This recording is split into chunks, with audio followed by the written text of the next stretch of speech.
ওই বেটা দেখ 200 টাকা পাইছি মামা।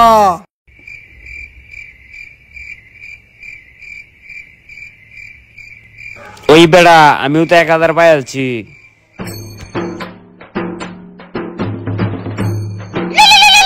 উঠাইয়ে না। হ্যাঁ জান, মোবাইল রিচার্জ লাগবে তোমার? জান মাত্র 199 টাকা, আমি তোমার 300 টাকা দিতেছি। ভাই এই জায়গায় আমার 1200 টাকা হারায় গেছে। একটা 200 টাকা নোট আর একটা 1000 টাকা। ওই বেড়া কইস না। ভাই আমি তো 200 পাইছি। এই যে 200 ভাই, আর এটা 1000 আছে। ধন্যবাদ ভাই, তোমার সততার কারণে আমি তোমার 200 টাকা দিয়ে দিলাম।